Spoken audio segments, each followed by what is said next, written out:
ഗുരുവായൂർ ചെമ്പൈ സംഗീതോത്സവ മണ്ഡപത്തിൽ ഭക്തിയുടെ നിറവിൽ സംഗീതാർച്ചനയ്ക്ക് തുടക്കമായി. ബുധനാഴ്ച രാവിലെ 7 മണിയോടെ ക്ഷേത്ര ശ്രീകോവിലിൽ നിന്നും പകർന്നെത്തിച്ച ദീപം തന്ത്രി ചേന്നാസ് ദിനേശൻ നമ്പൂതിരിപ്പാട് ചെമ്പൈ സംഗീത മണ്ഡപത്തിലെ നിലവിളക്കിൽ തെളിയിച്ചതോടെയാണ് 15 ദിവസം നീളുന്ന സംഗീതാർച്ചനയ്ക്ക് ആരംഭമായത്.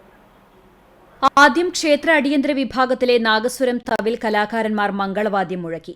ചെമ്പൈ സംഗീതോത്സവ സബ് കമ്മിറ്റി അംഗങ്ങളായ വൈക്കം വേണുഗോപാൽ, തിരുവിഴ ശിവാനന്ദൻ, ഗുരുവായൂർ മണികണ്ഠൻ, ആനയടി പ്രസാദ്, ചെമ്പൈ സുരേഷ് എന്നിവർ വാദാബീം എന്ന് തുടങ്ങുന്ന ഗണപതി സ്തുതി ആലപിച്ചു. നെടുമങ്ങാട് ശിവാനന്ദൻ വയലിനിലും എൻ ഹരി മൃദംഗത്തിലുമായി പക്കമേളമൊരുക്കി. തുടർന്ന് തൃശൂർ സ്വദേശികളായ VC Nidhin, OP Anoop, OK Ratheesh, MK Sunil എന്നിവരുടെ സംഘം കീർത്തനത്തോടെ സംഗീതാർച്ചന ആരംഭിച്ചു.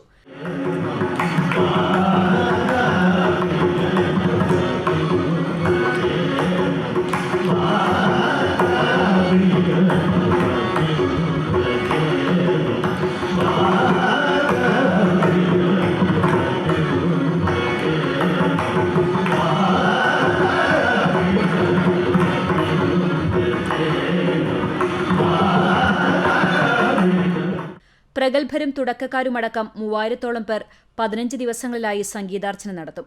സംഗീതോത്സവത്തിലെ പ്രധാന ആകർഷകമായ പഞ്ചരത്ന കീർത്തനാലാപനം ദശമി ദിവസമായ ഡിസംബർ 10 നടക്കും. ഏകാദശി ദിവസമായ 11 സംഗീതോത്സവത്തിന് തിരശ്ശീല വീഴും. CCTV news, Guruvayur.